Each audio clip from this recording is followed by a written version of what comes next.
Hello and good evening, or good morning to those of you in China or Korea. And hello especially to our wonderful class of 2020. I'm so grateful to have gotten to know all of you seniors over the last 2 years, and so grateful that you chose me to speak on your special day. As leaders, you've taught me with the kindness of older siblings about Midland, myself, and the world beyond. I'm still in awe of the way you showed how a senior class can completely uplift the school's energy by implementing head prefect skits, making impactful decisions as job heads and leaders, and treating each member of the community with kindness and respect. I couldn't have asked for a better lead to follow. You welcomed me as a new sophomore with lunch table invitations and invaluable advice about what classes to take, which jobs to hope for, what to say to a crush, what to worry about, and what to let go of. I know that, in you, I have made many friends for life. In fact, all my favorite memories include you. Memories from daily assemblies, the Thanksgiving play, lunches on Stillman Porch, and nightly check-ins. I remember very clearly one night in January that, like many others, I spent at Christopher's house. The pile of shoes at the door had dwindled, and it was nearing time for Christopher to kindly kick us out.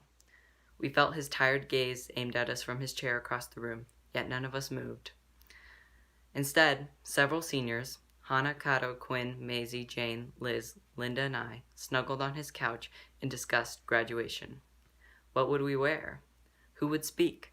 Whose name was going to be pronounced wrong?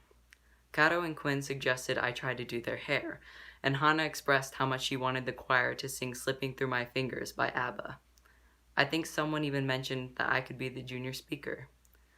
Eventually, it was time for us to put on our shoes, huddle together, embrace the winter chill as we shuffled out through the night. On the way, we likely saw the lights of the metal shop, illuminating the road as Jade or Gavin worked away at a project. Once we were welcomed into the toaster-warmed embrace of Stillman, Liz probably made a piece of buttered toast despite being full of apple slices and brownies. Soon enough, it would be time for me to leave my friends so that they could enjoy their senior hour. I would wave to Nate and Madeline in their spot on main house couch as I made my way to the library to gather my things.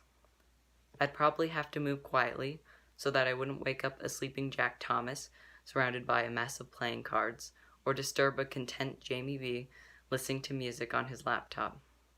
In Upper Yard, I would get to hear Bo Chang belting Sia and see Nate one last time at check-in and tell him about the night's adventures.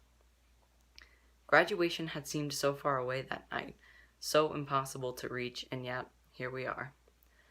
I know that this isn't what we had in mind all those months ago, but in January we were blissfully unaware of what the future held. So the memory remains a happy one in my mind.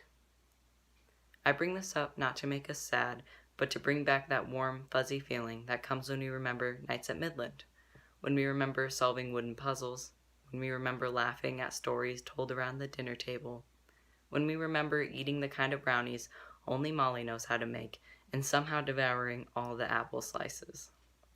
That feeling of home and belonging is unique to Midland. While you may be missing Midland now or in the weeks to come when the concept of graduating really sinks in, that feeling of home will always be there for you to find when you cross that rickety bridge. That feeling will be there when we come together again after all of the adventures that I know you'll have. Your class overflows with ideas about how to revolutionize the world the same way that you did Midland. And the world is so much better off because of you. Universe allowing, I know that when I return to campus next fall and make that first piece of toast or encourage a new student to go to the Barnes' house for brownies and apples, I will think of you and wonder how you're doing. Thank you again for everything, and congratulations to the class of 2020.